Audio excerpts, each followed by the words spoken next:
Former U.S. champion Mattie Larson calls for stricter mandatory reporting laws. Lansing, Michigan. Former U.S. national champion gymnast Mattie Larson called on House Speaker Paul Ryan on Tuesday to push through a proposed law that would stiffen mandatory reporter laws for U.S. amateur athletic organizations. Larson detailed the abuse she received while competing for the U.S. gymnastics team during the sentencing hearing of convicted serial sexual predator Larry Nassar. She saw Nassar, formerly the national medical coordinator for USA Gymnastics, for several injuries, and no matter the part of her body that was injured, the disgraced doctor would find a way to abuse her. She said no matter what Larry was supposed to be treating a knee, usually ankles or knees, his fingers always seemed to find their way inside me. Larson said. Judge Rosemary Ophelia announced Tuesday that Nassar will be sentenced on Wednesday after she hears a few more victim statements. Larson and other gymnasts met with Senator Dianne Feinstein and sat in on the session with the Senate Judiciary Committee last year to discuss the culture within USA Gymnastics that allowed for long history of abuse. From that meeting, Feinstein and others in the Senate drafted a bill to make it mandatory for amateur athletic organizations such as USA Gymnastics to report any allegations of sexual assault immediately to law enforcement. The bill also aims to create a method for all youth athletes in those organizations to bring allegations of abuse to an independent entity that would not have any potential conflicts of interest in reporting a potential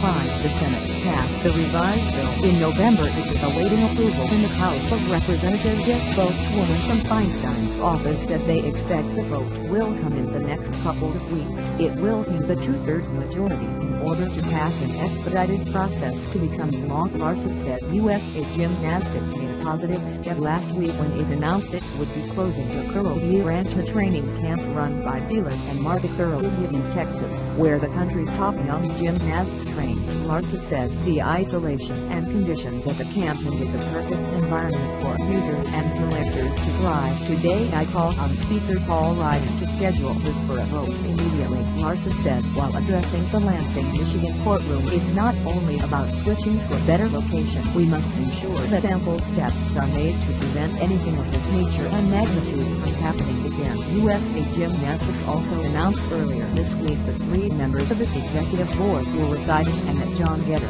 a prominent coach based in Central Michigan, has been suspended. Getter told members of his gym on Tuesday that he planned to retire. Larson said she was terrified of visiting the Curl Ranch, where she says Nassar sexually abused her. She remembered once trying to fake a concussion, hanging her head into the back of the bathtub at her family's house to create a bump in order to avoid going to a camp there. Several prominent former gymnasts have spoken or submitted statements during Nassar's sentencing hearing in the past week. 3-time national champion Jessica Howard submitted a letter to the court Tuesday. Last week, Amy Johnson, Polly Reisman, and Joy Hindley appeared in court, and Michaela Maroney provided a written statement. They are among the 158 young women and girls who are scheduled to address the court and the man they say abused them as part of his plea deal. Reisman tweeted her support to Larson on Tuesday. Many of those who have spoken in the past 6 days of impact statements say that Nassar used his connections with Olympians and national team members, heroes, for many young gymnasts to impress them. He often gained their trust by providing them with gifts from international competitions or autographed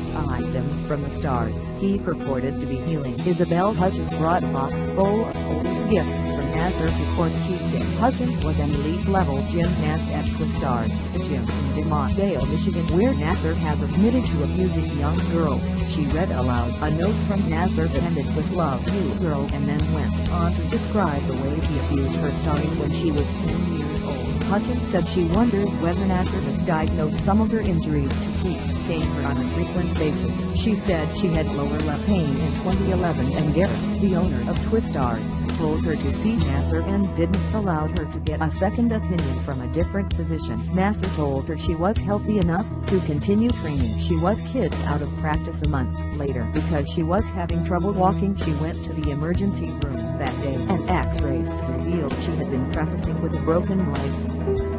It looked like an axe splitting a piece of wood, Hutchins said of the X-ray. So for over a month I practiced competed and made it to nationals on a broken leg because Larry Nassar said there was nothing wrong. Am I still having pain today because my doctor was more concerned with sexually abusing me than he was about my physical health? Hutchins said she and her family helped Nassar save boxes of memorabilia and other items when his basement flooded when she was a young girl. Years later, when she was trying to stem the pain from her undiagnosed broken leg, Nassar invited her to the same basement where he would massage her, which consisted of his bare hands running across my private areas, she said. Hutchins said her time as a Twistars gymnast was the worst period of her life. As she walked away from the podium after delivering her statement, Hutchins dumped a box full of notes and gifts from Nassar into a courtroom trash bin.